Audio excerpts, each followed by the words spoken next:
Salam tentrem rahayu wonten patunggilanipun Gusti Yesus Kristus. Kula Susana Evi saking GKJ Genuk Semarang, Klasis Semarang Timur. Kepareng kula ngaturaken renungan harian Sabda Winedhar dinten Ahad 23 Agustus 2026.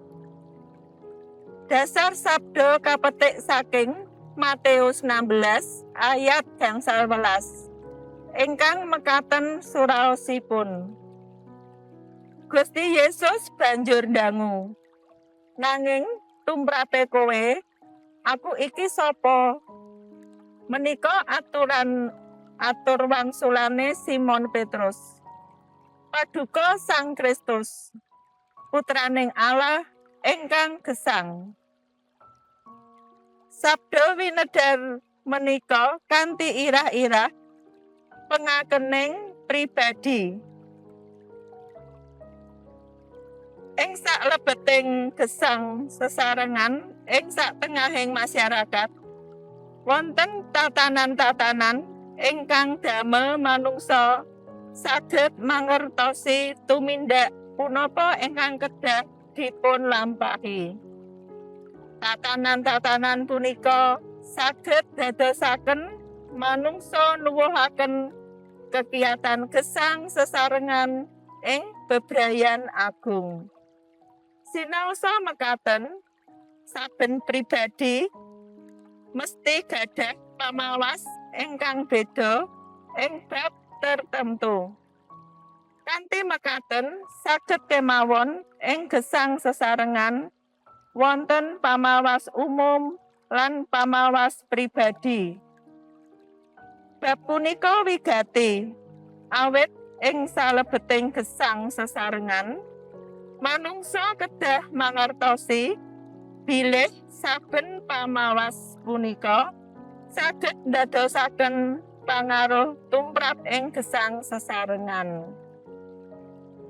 Gusti Yesus anggenipun paring piwulang lan nindakaken paladosanipun punika tansah sesarengan kalian para sakabatipun.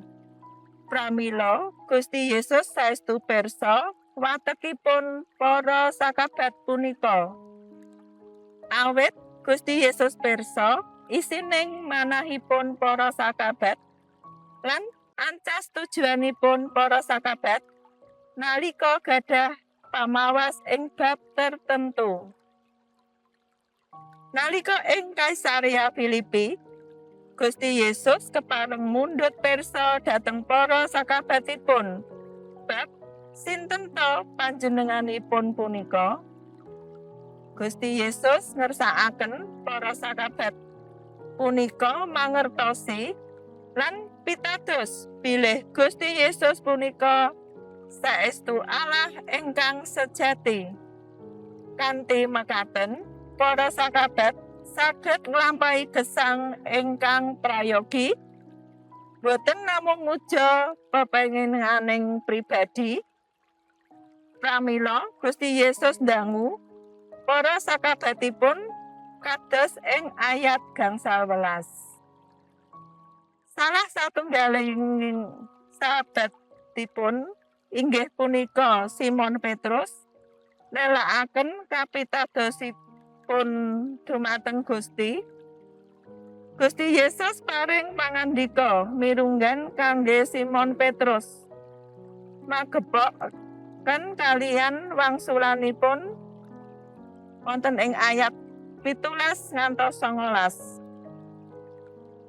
Cariyos punika ngatak kita supados purun gegilut pandangunipun Gusti Yesus punapa ingkang dados wangsulan kita. Pangalaman gesang kita minangka tiyang pitados temtu nemtokaken wangsulan kita.